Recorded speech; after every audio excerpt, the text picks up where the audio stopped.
And then finally, I think that from the last year, the one thing I've tried to put a priority on since I left the White House was getting some exercise in. I think that there's a good probability that my generation is, hopefully with the advances in science, either the first generation to live forever or the last generation that's going to die. And so we need to keep ourselves in pretty good shape.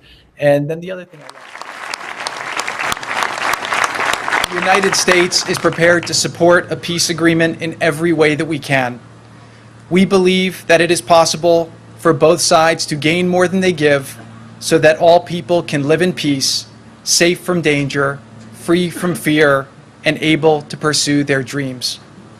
The United States recognizes the sensitivity surrounding Jerusalem, a city that means so much to so many.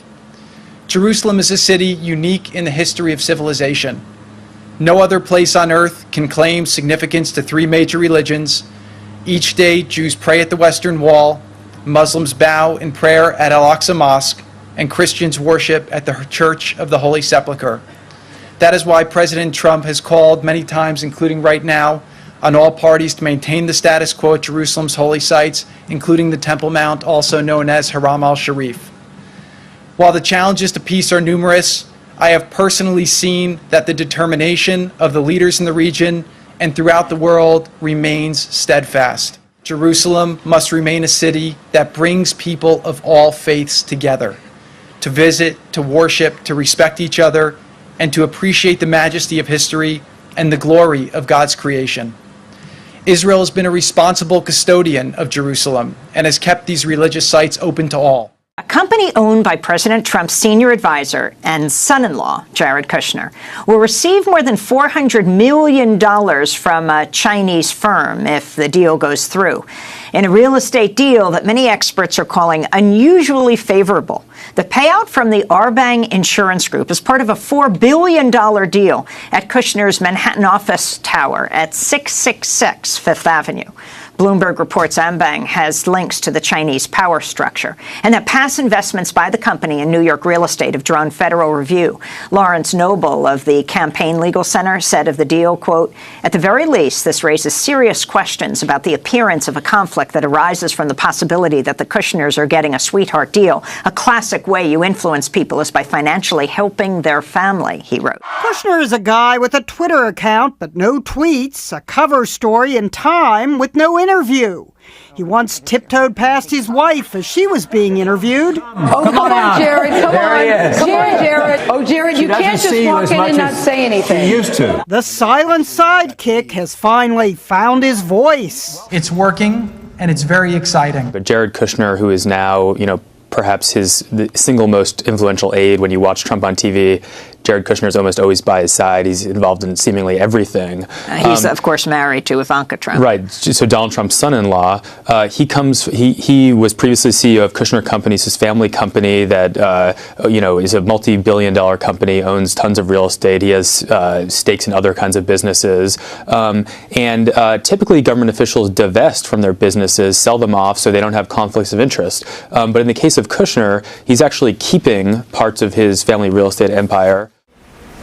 666 Fifth Avenue, a prime piece of New York City's skyline, just 6 blocks from Central Park. Jared Kushner decided to make it his trophy in 2007.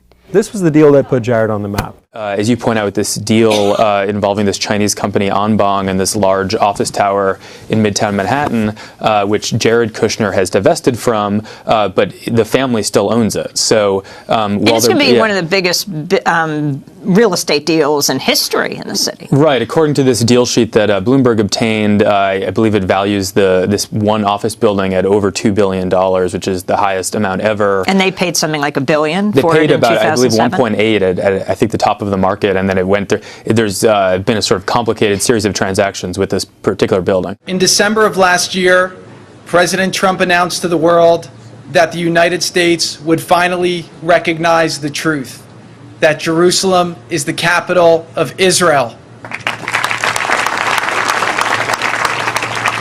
He also declared that we would soon move our embassy from Tel Aviv to Jerusalem, and just 5 months later, we are standing on these grounds. While presidents before him have backed down from their pledge to move the American embassy once in office, this president delivered, because when President Trump makes a promise, he keeps it.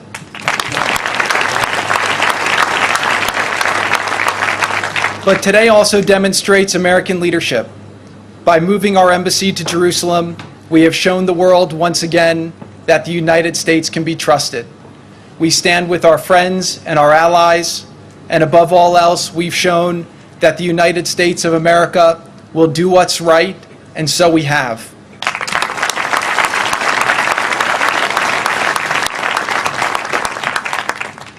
Israel is a sovereign nation with the right to determine its own capital, the same right that is enjoyed by every other country in the world. In taking this action, the United States has also chosen to strengthen the bond between our two countries.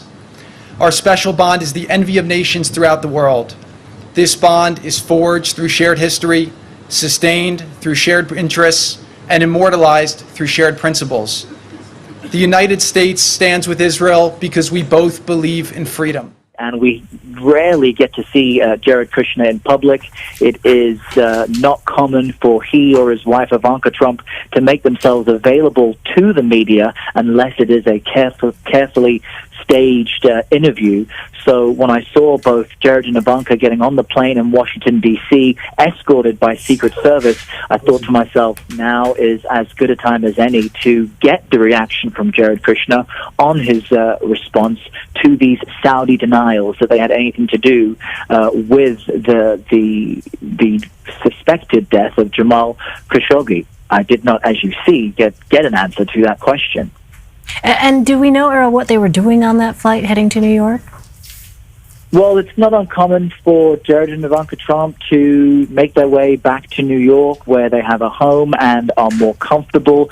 One thing that we've noted in Washington is that anytime very negative headlines seem to be swirling around the White House, conveniently, Ivanka Trump and Jared Kushner are out of town and are seen kind of in other places. But what's key about Jared Kushner and his thinking is that he has been a major proponent of forging ties with Saudi Arabia. Jared Kushner, early on in the Trump administration, went to Riyadh to meet with officials. He laid the groundwork for the first major overseas trip of President Trump when he went to Saudi Arabia on a swing through the region, and was a major player as far as setting up the $110 billion arms deal with Saudi Arabia, which is now under threat because of the suspected actions of the royal family against Jamal Khashoggi. So he is a key figure within the administration and an important individual when it comes to understanding the president's thinking,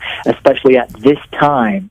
When we stand together for the principles and the values we share, we shine a light of justice unto the world.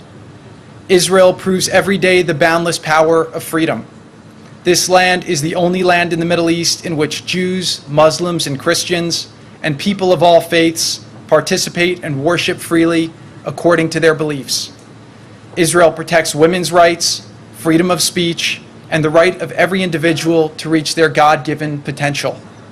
These are the same values that the United States cherishes. These are the values that bind us together. These are also the values that have made Israel one of the most vibrant nations in the world. This tiny population has spurred advancements in technology, medicine, and agriculture, making the world a healthier, safer, and more prosperous place. These are the blessings we hope Israel can one day share with its neighbors. Last week, President Trump acknowledged another truth and kept another promise. He announced his intention to exit the dangerous, flawed, and one-sided Iran deal.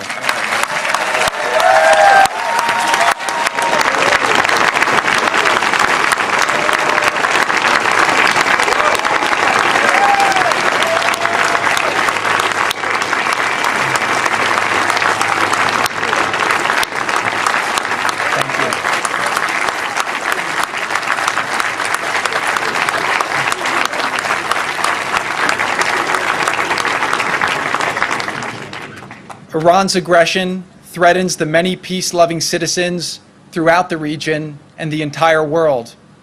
From Israel to Jordan to Egypt to Saudi Arabia and beyond, many leaders are fighting to modernize their countries and create better lives for their people.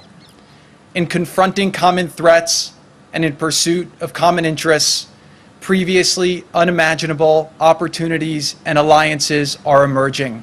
As Israel turns 70, the search for a lasting peace turns over a new leaf, one of realism and of not being afraid to stand strongly with our allies for what is good, for what is right, and for what is true. Thank you.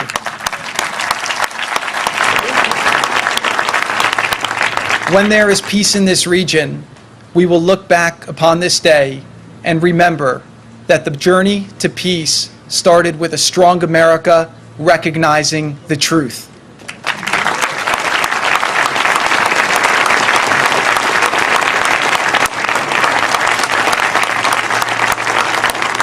The pursuit of peace is the noblest pursuit of humankind.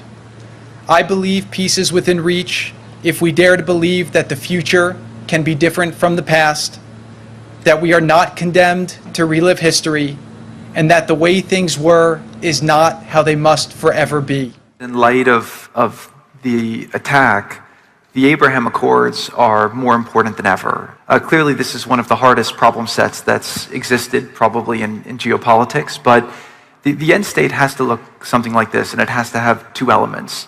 Number one, Israel has to have the security to not be threatened by its neighbors and to be able to protect its citizens. That is absolutely crucial, is non-negotiable, and I do think a lot of the world agrees that that's something that should exist. The second element is that the Palestinian people have to have the opportunity to live a better life. And I think that if you go through the element, it's not just saying let's create a state, it has to be a state that can function and thrive, because if you don't create that, then the people will, again, find ways to blame other people instead of the leadership that's putting it there. But here's the big picture. I think what Trump is signaling is that this is part of what he sees as the realignment, sort of the new world order, to use an overused term, that he's telling people that his relationship, our relationship as a country, is going to be closer with the Gulf states going forward than it has been ever before. And that probably comes at the price of our relationship with, say, continental Europe, that the future is in Dubai, the future is in Riyadh, the future is in Doha, the future is not in Frankfurt or in Paris. Look, in his speech this week, Trump insisted that he is a peacemaker and a unifier. He's talking up this potential nuclear deal with Iran. Do you believe he can be the person to finally bring some peace to the region? I believe it is God's job to sit in judgment, my job to defend America and to promote the fundamental interest of stability, prosperity, and peace. That's what I really want to do. President Trump revealing the part that faith plays in his governing style, both during that trip to the Middle East this week and informing his America First policy more broadly. Very interesting. But now Trump's personal fortune has grown by over $3 billion since taking office, much of it thanks to Gulf states. Just 6 months after leaving office after Trump's first term, Jared Kushner, his son-in-law, his brand new, no experience private equity firm, Affinity Partners, got a $2 billion investment from the Saudi Public Investment Fund, whose board thought that it was a really bad idea, but the fund is controlled by the Crown Prince Mohammed bin Salman, who's buddies with Kushner. The New York Times reported that analyses deemed Kushner's firm unsatisfactory in all aspects. Unsatisfactory in all aspects. $2 billion. Which is a sign that perhaps this wasn't about business. It was about buying access. Also notable this week was where Trump didn't go, Israel. The Trump administration's now engaging more directly with one-time adversaries. This accord will enable us to continue to stand by the Palestinian people and realize their hopes for an independent state within a stable and prosperous region. This accord builds upon previous peace agreements signed by Arab nations with the State of Israel. The aim of all these treaties is to work towards stability and sustainable development. So those historic remarks at the Abraham Accords signing ceremony at the White House, September 2020. Is this beautiful? As Trump toured the Sheikh Zayed Grand Mosque, one of the largest in the world, he removed his shoes as is customary. To facilitate his visit, The mosque was closed to the public for the first time ever in its history. But Trump hopes to make history with the deals he brings back to the United States. A big day here today with the president's visit. What does it mean for this country, for the region, and where you see things? It's definitely a historical day for us, for our relationship. The President Trump and America has been so great to the UAE in supporting this relationship, taking it even further ahead. We are a very welcoming nation like yours. People are free to do whatever they like and practice religion the way they see appropriate. Churches, mosques, synagogues, Hindu temples, you name it. What this trip has done, which is so important, is that it has underscored every single day the fact that the Gulf states want a very different world, one marked by regional stability and economic prosperity. So in a way, Trump has really boxed in the Iranians even more on their own turf, in their own region, by cutting deals that Iran could only dream of. Iran will be surrounded by neighbors that are AI superpowers. That's right. The best AI activity in terms of infrastructure in the world will now be in the Middle East with U.S. companies and U.S. government involvement. The Iranians must be thinking, is enriching uranium really worth all of this? We're looking at Gaza, and we got to get that taken care of. A lot of people are starving. A lot of people there's a lot of bad things going on.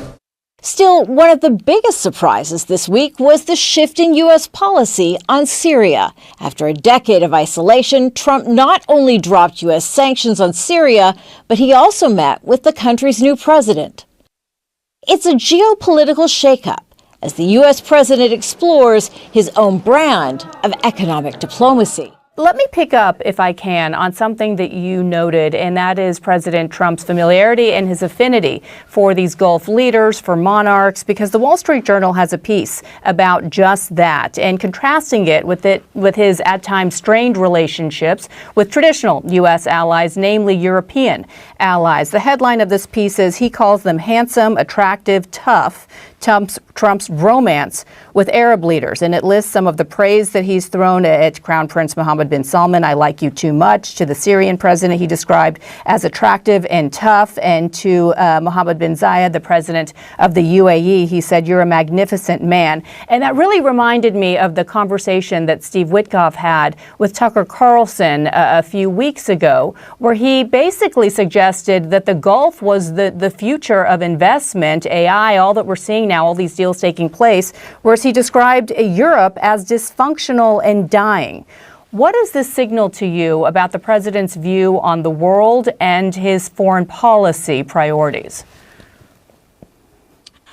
Well, part of it is that Trump is a businessman, and he loves the idea of these very, very rich countries, but really very, very rich families. These are essentially families that own the countries. He said at the Gulf, essentially, my foreign policy doctrine is I don't believe in interfering in the internal affairs of other countries. And he's saying this to a bunch of absolute monarchies who are loving hearing that. Of course, he does constantly intervene in the internal affairs of countries. He's constantly telling the British how they should be handling free speech issues. The Vice President Vance is telling the Germans that they should be recognizing the AfD and incorporating it in coalitions. He's telling the Canadians what to do. So actually, Trump believes in lots of interference, almost all in democracies, and in non-interference in autocracies. Our correspondent Zaina Khudr is following the summit from Baghdad, and that urgency in the Egyptian President Abdel Fattah al-Sisi's address. It's something that we have heard from most of the leaders so far, Zaina, as the situation in Gaza only deteriorates.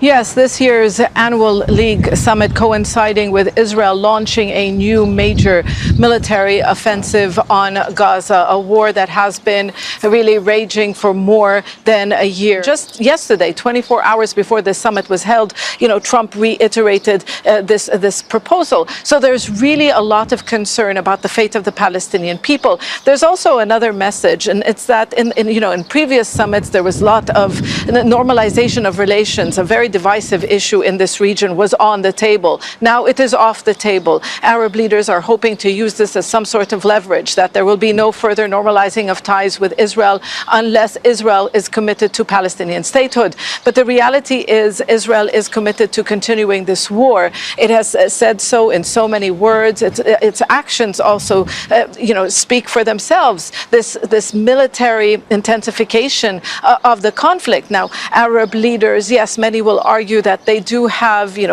ways that they could use leverage over Israel and that it requires political will. But the bottom line is this. Many of them hoped that during the U.S. president's visit to the region this week, that some sort of a ceasefire would have been reached. It did not happen. And many will argue, unless you have the U.S. administration on board to end this war, allow aid to get in and improve, the desperate situation of Palestinians inside Gaza, nothing will change. This is 666 Fifth Avenue, just blocks away from MSNBC's headquarters in New York. An aging 41-floor skyscraper that Trump's son-in-law and top advisor, Jared Kushner, bought in 2007 for $1.8 billion. Now, experts said he overpaid, and that was before the Great Recession dropped the property's value by a lot. Jared Kushner, his big pet project was that 666 Fifth Avenue, that big office tower. He's going to tear it down, build something new. It's notably, it's a nice skyscraper and a name that, or an address that is as memorable, we should say. They had big plans for it. At one point, they were talking about demolishing it and doubling it in size. And as you say, this was Jared Kushner's really ambitious project. It did not go the way that they thought it would. Presidential family member and White House aide Jared Kushner broke his silence today in his first extended TV interview since Trump was elected. A 43-minute discussion that was often boastful, sometimes defensive, and at several points, honestly, bizarre. Now, for context, before I break this down, here are some of the questions Kushner was presented with. How did you get this job?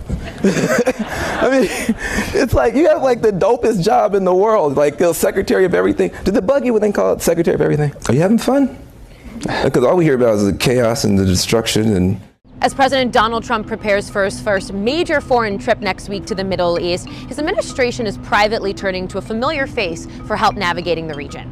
Jared Kushner. Now, the president's son-in-law was a chief Middle East negotiator during the president's first term. And now we're learning that he's informally advising some of the president's top administration officials, people like Steve Witkoff, on help with navigating how to talk to these Arab leaders. Now, one of the key goals for the president next week is to return home with economic agreements from Saudi Arabia, Qatar, and the United Arab Emirates. But we're also learning that one of the more quiet, private goals that they're plotting behind the scenes is to try and expand on the Abraham Accords. The Abraham Accords was hammered out during the president's first term that essentially normalized diplomatic relationships between Israel and a number of Arab nations. Now, all of this comes as Jared Kushner does not want, we're told, a formal role in the Trump administration. Instead, he prefers to operate more behind the scenes in a quiet role. I don't make a lot of noise. Noise is sometimes made about me, but I try to keep my head down. Now, Jared Kushner is powerful but rarely heard. So it is revealing to hear his own assessment of his work so far, whether you agree with it or not. So here is how Kushner grades himself on the assignment of achieving peace in the Middle East. The president asked me to do the Middle East peace process, which is something that I think we've made a lot of progress on. I'm as optimistic as you can be about that. I was given the Middle East peace process between the Israelis and the Palestinians, and I've dealt with a lot of the other regional partners in that effort. In light of the attack, the Abraham Accords are more important than ever. Clearly, this is one of the hardest problem sets that's existed probably in geopolitics, but the end state has to look something like this, and it has to have two elements. Number one, Israel has to have the security to not be threatened by its neighbors and to be able to protect its citizens. That is absolutely crucial, is non-negotiable. And I do think a lot of the world agrees that that's something that should exist. The second element is that the Palestinian people have to have the opportunity to live a better life. And I think that if you go through the element, it's not just saying let's create a state, it has to be a state that can function and thrive, because if you don't create that, then the people will, again, find ways to blame other people instead of the leadership that's putting it there.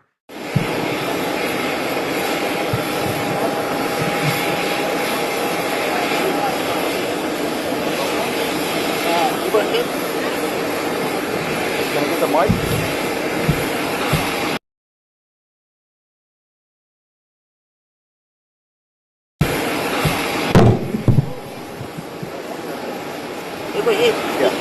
Mr. Jared, welcome to the UAE.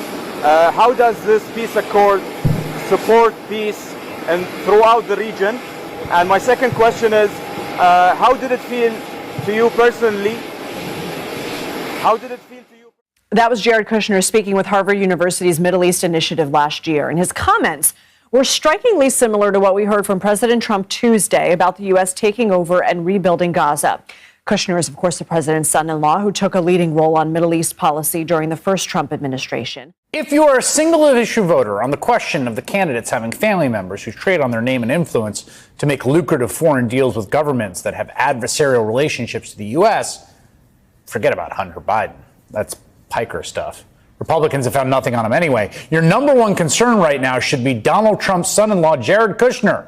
A new deep dive on Kushner's foreign wealth investment firm in the New York Times covers the old classics like Jared's ties to the Chinese ambassador and a friendship with Mohammed bin Salman, the Saudi crown prince, who later gave Jared's investment firm $2 billion against the advice of his own finance experts, like the board that reviews investments for the Saudi sovereign wealth fund.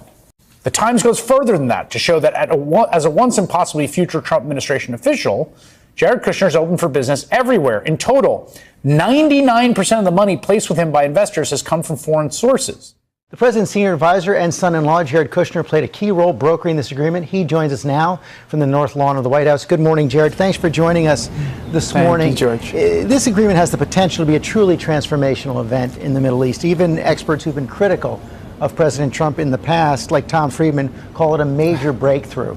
So can you explain, what does it mean for U.S. national security? Why is it happening now? Yes, thank you, George. Great to be with you. So this is the first peace agreement that happened in the Middle East in the last 26 years. This is between Israel and the United Arab Emirates. Then just last week, President Trump announced the second peace agreement that he was able to broker in 29 days. So we have two peace agreements being signed today at the White House between Israel and Arab countries. This really signals the end, we believe, of the Arab-Israeli conflict. There's still a lot more work to do, but for 70 years in the region, you've had the Arab countries not wanting to interact with Israel in a substantive way. This has led to a lot of people using hatred to do extremism, which has led to terrorism all throughout. And America over the last 20 years has been very, very distracted with the Middle East. We've had hundreds of thousands of troops that have been through the Middle East. We've obviously had a lot of terror, that we've had threats coming to America. So bringing peace to that region allows us to focus more here domestically and create less risk to America, and obviously bring our troops home, which is something that President Trump's been doing. It has not ended the conflict between the Israel and the Palestinians. The Palestinians calling this a betrayal. Are there hopes for a state now dead? No, look, I think that there's a lot of posture, right? In deals, everyone's at no until they're at yes, and I think what you're seeing is tremendous movement. 666 Fifth Avenue, a prime piece of New York City's skyline, just 6 blocks from Central Park. Jared Kushner decided to make it his trophy in 2007. This was the deal that put Jared on the map.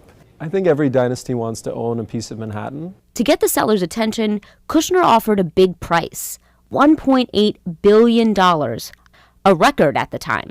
And the 26-year-old CEO of Kushner Companies borrowed aggressively to get the deal done. You said that it was who they partnered with. What went wrong here? Is it a function of the industry? Is it a function of mismanagement? It's somewhat all of the above. I mean, they bought it at a very high price. Yeah. They went way too ambitious in terms of their plans with it, and then they just couldn't manage the finances of it. And it'll be interesting to see what Brookfield does with it. Well, that's right, because people who know this building say it's not that easy to renovate this building. For example, it has low ceilings, and you can't fix that very easily. So it will be interesting to see how Brookfield really redoes that building and makes it profitable. And just as a reminder, Brookfield is one of the probably least appreciated and most powerful investment firms in the entire world. You know, we talk a lot about Blackstone. Brookfield is right there as a real estate manager. Bruce Flatt, the CEO, is incredibly powerful, incredibly influential, and little known.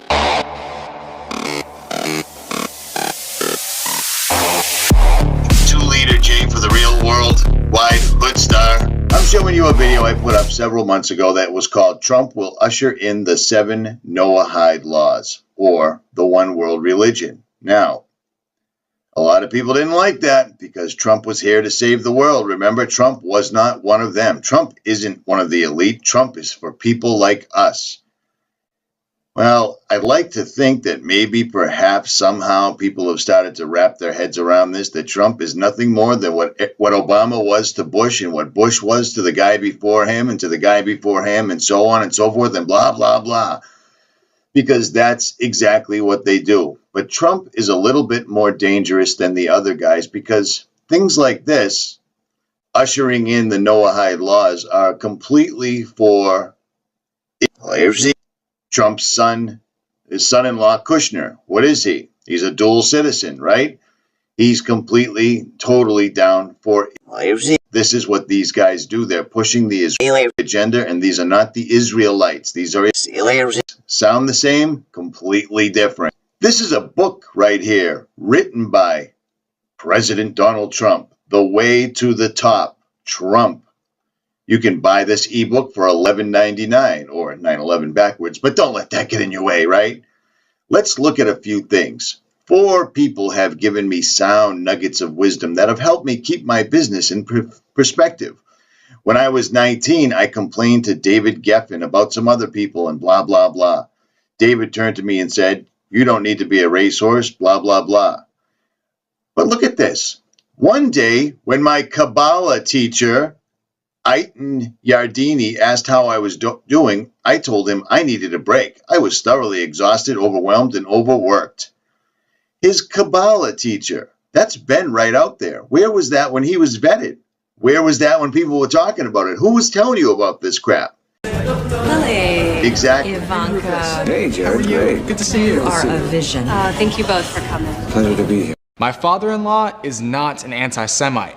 That is how Jared Kushner opened a letter to the public about his father-in-law, Donald Trump, who's received a flood of criticism for a tweet that showed Hillary Clinton in front of a pile of money and what looked like a Star of David. Kushner went into his family's background with the Holocaust to argue there's a difference between actual dangerous intolerance and what he called accusations of racism to score political points. Ultimately, Kushner's main argument was he knows Trump while the media doesn't. He was partly addressing Dana Schwartz, a journalist at the newspaper Kushner owns. In her open letter published the day before Kushner's, Schwartz noted Trump edited his tweet, replacing the star with a circle. But he also added the hashtag #AmericaFirst, which was the name of a movement led by white supremacist Charles Lindbergh during World War II. Trump's original tweet was actually a repost. The meme with the star was published beforehand on a neo-Nazi internet message board. Kushner argued his father-in-law has staff who tweet for him, and while they might have been careless, they don't poll test every statement Trump makes. For her part, Schwartz says she doesn't believe Trump is anti-Semitic. The problem for her is Trump didn't condemn those who are. Instead, he condemned the media. Trump said Wednesday deleting the alleged Star of David tweet was a mistake and called those who were offended by it sick. For Newsy, I'm Ryan Beek. Jared Kushner, his big pet project was that 666 Fifth Avenue, that big office tower. He was going to tear it down, build something new, and he had to do a deal, basically, that gave it away. Right, and so to give viewers a little background, I mean, this is an iconic building in New York. You know, in a city of iconic buildings, I mean, this is one that people walk along or walk past on Fifth Avenue. There's retail in the bottom, and then it's notably, you know, it's a nice skyscraper and a name that, or an address that is memorable, we should say. They had big plans for it. At one point, they were talking about demolishing it and doubling it in size. And as you say, this was Jared Kushner's really ambitious project. It did not go the way that they thought it would. They were partnered with Vornado, and now to the rescue, and this to me is what's really notable, to the rescue and probably to the profit of its investors is Brookfield. Yeah, Brookfield stepped into it and basically said, we'll take it for a 99-year lease. Right. And basically, we'll take over the debt and we're not going to pay you anything. And notably, they are paying this rent. They are paying a huge portion of the rent. Right. In advance. Right. So instead of paying it over 99 years. Because the Kushners could use the money because they have like $1.2 billion in debt coming due in the next few months that they were going to have to pay. What you said that it was who they partnered. What went wrong here? Is it a function of the industry? Is it a function of mismanagement? It's somewhat all of the above. I mean, they bought it at a very high price. Yeah. They went way too ambitious in terms of their plans with it, and then they just couldn't manage the finances of it. And it'll be interesting to see what Brookfield does with it. Well, that's right, because people who know this building say it's not that easy to renovate this building. For example, it has low ceilings, and you can't fix that very easily. So it will be interesting to see how Brookfield really redoes that building and makes it profitable. And just as a reminder, Brookfield is one of the probably least appreciated and most powerful investment firms in the entire world. You know, we talk a lot about Blackstone. Brookfield is right there as a real estate manager. Bruce Flatt, the CEO, is incredibly powerful, incredibly influential, and little known. President Trump's son-in-law has a 41-story size problem at 666 Fifth Avenue. Jared Kushner's company still holds half of the $1.2 billion mortgage and hasn't paid a cent, forcing the Kushners to look overseas for investors. Caleb Melby's recent story on the Bloomberg takes a deep dive into Kushner's struggles with the property. Caleb joins us now. Caleb, great stuff. Walk me through what's the new here. Right. So we had known that Kushner companies had looked for funds with Ambang in China. They had gone to Qatar. This story reveals that they also talked to a developer in Saudi Arabia. They went to the Korean Sovereign Wealth Fund, talked to some Israeli banks and insurers as well, trying to find one of two things: either a way to refinance the mortgage on that tower, or in most cases to buy into this very expensive, very grand redevelopment plan they have for the building. So what happened? Nobody's committed any funds yet, and they're still looking. How much time do they have? The mortgage is due February 2019, and we got to talk to the president of Kushner Companies, Laurent Morali, and he'll tell you that that's plenty of time in real estate finance to find someone to do this deal with them. But they've also been looking for a long time already. Any chance it's actually going to get done? Anything's possible, and they tell you they have a lot of contingency plans. Either they create that 81-story building with condos that go at $9,000 per square foot and a huge retail mall, or maybe they just update the offices and get people to move in that way. All right, Caleb, thanks very much. Bloomberg's Caleb Melby.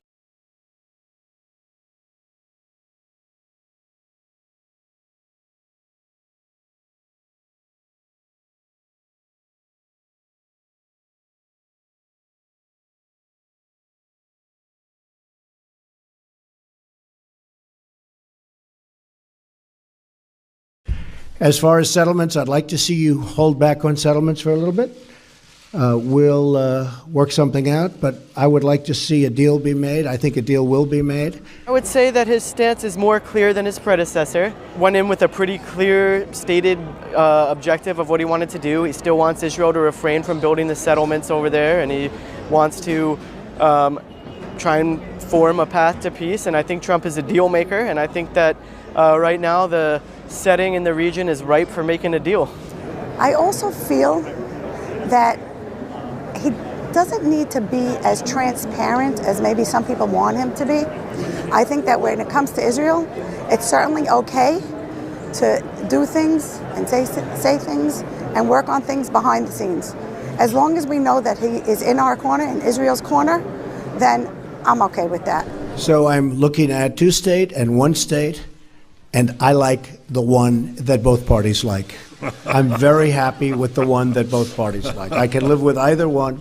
The president did announce that he was willing to look in other forms for a two-state solution that wouldn't necessarily be the formula that we've been focusing on the past 10 years or so. And I do see great optimism in that because it's proven that the formula has failed. And one of those options that they have discussed a lot is a regional approach to how Israel is working with a lot of different allies, such as Jordan, Egypt, and Saudi Arabia. that we can form a regional approach with the Arab states to bring Israeli-Palestinian peace. And that could be a different option that I think the president will be able to make a deal with these other states and form peace in the end. I'm a little afraid he's going to go a little too far and be a little bit too provocative.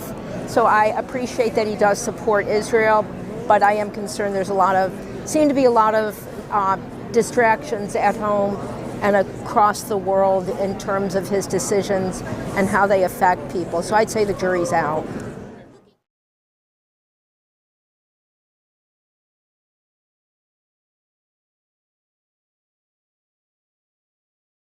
Okay. So this is the mold. Okay, this is the original mold of the second Cyrus Trump temple coin. And as you can see over here, let's see what we have. Okay, first of all, we have over here in Hebrew, Lemalot 70 Shana, to fulfill 70 years. The original verse, to fulfill 70 years, is when the Jews went out to exile, to the Babylonian exile. They were there for 70 years. And after 70 years, King Cyrus said, God, the Lord of the world, gave me permission to let you, the Jews, come back to the land of Israel. And look what he said. And he charged me to build him a house in Jerusalem. That happened about 2,500 years ago. And now, 70 years for the state of Israel, something happened again. One of the biggest leaders of the world again, President Donald Trump, and here we see the seal of America. He again recognized Jerusalem as the capital of Israel, of the state of Israel, the people of Israel. And he also built a house in Jerusalem. But we don't want only the embassy. We hope, just as King Cyrus pushed us, the Jewish people, to rebuild the temple, we hope all the 70 nations and President Donald Trump, after he recognized Jerusalem as the spiritual, holy capital of the land of Israel, the state of Israel, he will help us, the Jewish people, rebuild the third temple. And that's why we have the seal of America, the original Persian Empire. Christianity and Islam and all the monotheism religious has a very, very important role to unify everybody, to worship the true living God, and to prosper and thrive according to God's will. It's so simple. Do you think that the Vatican Pope Francis, he seems to have a similar message? Do you think that that Rome will go along with this too? Do you think this is... No, I don't think so. In the U.S. there are 30,000 denominations of Christianities. So according to what we received, part of them will be part of the redemption, part of them no. It's very, very simple. So whomever will accept to be exactly as the nations, whomever will come as a person to come to be to worship God, he will be part of the redemption. As simple as that. Just look around you. Look who's sitting here. And where are you from? Jamaica. And you're from the USA. And you're from Argentina. Argentina. And where are you from? Guatemala. Look at this. Look at this. And we have somebody from India. It's unbelievable. Here in the center of Jerusalem, I'm surrounded people from other nations, and we're all talking about one thing, of the importance of Jerusalem, and the importance of peace, and the importance of the Geulah of redemption. So we're part of a prophetic process. That's what it's all about. And this president, he understood when nobody else understood. He understood we're not talking politics. We're not talking politics. We're talking Torah. We're talking prophets. That's what it's all about. And once we understand it, and I think he understood it, maybe he can't say it, but he knows. And he's pushing us. He's pushing us and the whole world is there. Can I ask, where are you from? England. England. Okay, so you have England also. Can I ask, you said earlier that some of the temple is ready to be built in a prefab state. Is that true? Do you have part of the temple already built? And it's exactly what we said before. It's not enough to pray for the temple. And if you pray for something, you have to believe. And to show that you believe something, you have to do. So that's why we have a lot of vessels made. We have a big altar that was made. We have programs, and yes, also some of the pieces of the temple, like this blocks itself, can be just transferred exactly like the model we see over here, 15 times bigger than this, and the temple can be built. As Trump says, every nation will keep his language, his culture, his beliefs. It's not the globalization. Okay. It's to walk one God on Temple Mount. What is a Muslim? What is a Muslim? Muslim in the Hebrew world is perfect. Whomever talks to God is perfect. According to the Quran, Ibrahim was Muslim. Moses was Muslim. He was perfect. And they got into a conclusion that the Messiah will be their Mahdi. Their Mahdi. So whenever I meet Muslims in many countries, I tell them, who was Muslim according to the Quran? Abraham, I'm from Ibrahim. Moses, Musa, I'm from Musa, I'm Levi. And the Mashiach, Messiah, will be the Mahdi. So actually our history is the same, our future is the same, so what is the problem now? And they ask us, really, what is the problem? I'm saying that the problem is only the radicals, they're the terrorists. But whenever everybody will support building the third temple, then everybody will prosper, because this is what the temple is for the whole world. So you think that there could be some union between all the religions as part of this? Absolutely. We already have unity, but everybody's afraid from the terrorists. But okay, so this is our job, to unify everybody to worship the only true living God in the third temple, with all the nations that will worship God. Hashem will be a king, the one king that will unite the whole world. So yes. So you see that Jacob and Esau reuniting in the last days. So Muslims and Jews and Christians in the last days. So Muslims and Jews and Christians would be part of this one world, including some Kabbalistic and Eastern influences, all into one kind of religion in this temple. Is that? I won't call it one kind of religion, and one kind of understanding. Like a new way of thinking. It's understanding that there is one God in heaven. So it's kind of a new way, a higher consciousness, a higher way of thinking. Exactly. And at the end of times, everybody will understand that Hashem Echad U'Shmo Echad. Okay. God is one. Okay, so but this is a similar design to the third temple, and it's a very sort of kingly temple, isn't it? And I wanted to ask you this lamp.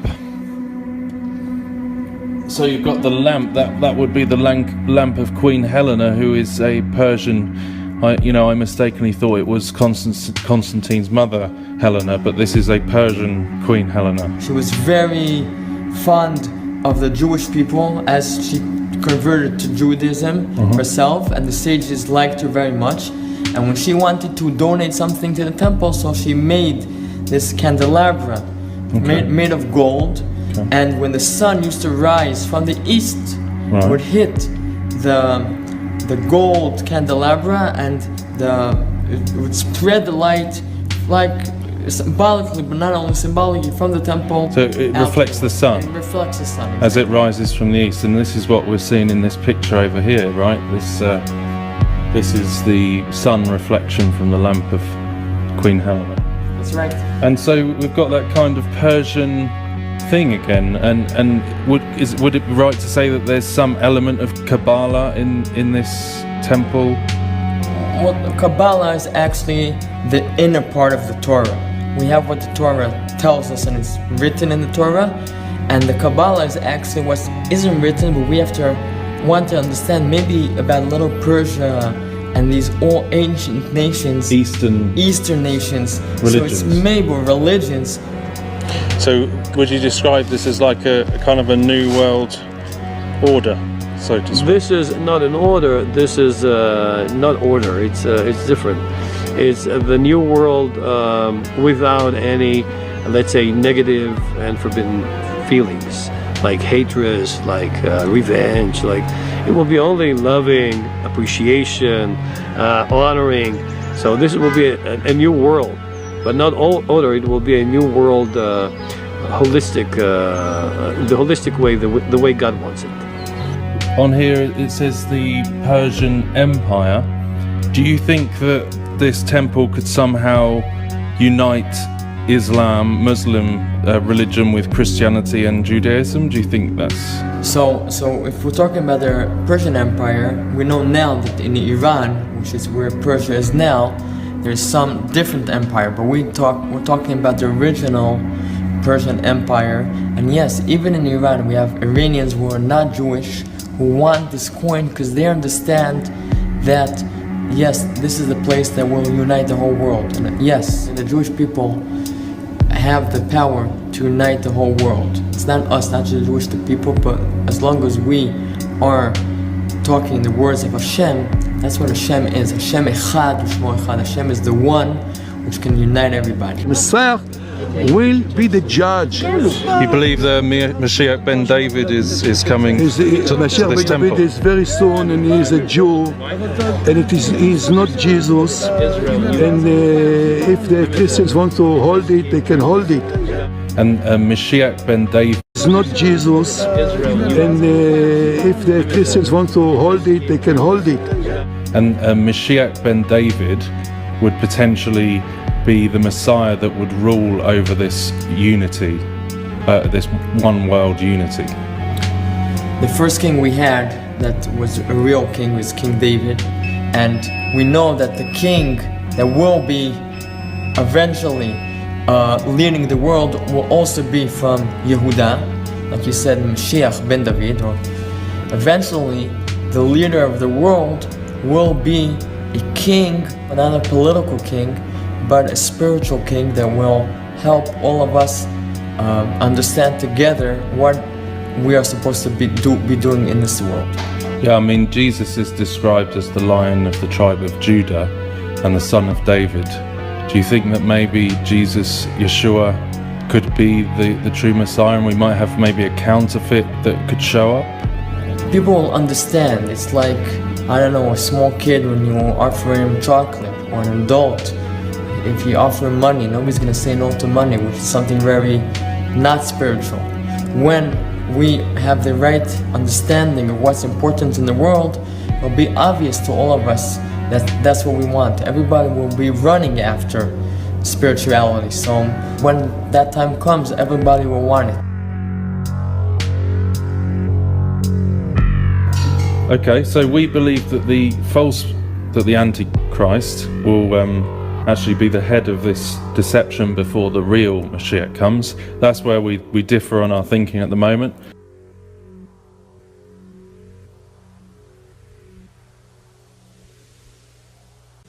It says in the Temple Institute that there's going to be a Sanhedrin court. Yeah. So they would make sort of judgments from the court in the temple. Is that? There is a special place in the temple for the Sanhedrin. My temple will be the center of the prayer of the whole world. This is what Isaiah says. So we know will be the future. So we are just marching it. I know it's like a mathematical formula. We're getting closer and closer. The last Sanhedrin war was 1600 years ago, and we had the right code how to re-establish it, because we knew that it has to be established. And all the rabbis agreed on one rabbi that he is like Moses, he can, and all the rabbis agreed on one rabbi that he is like Moses, he can ordained other people. He ordained 3, and the 3 of them ordained 71 at Tiberias, exactly the same place where the last Sanhedrin sat 600 years ago. So this is part of the process.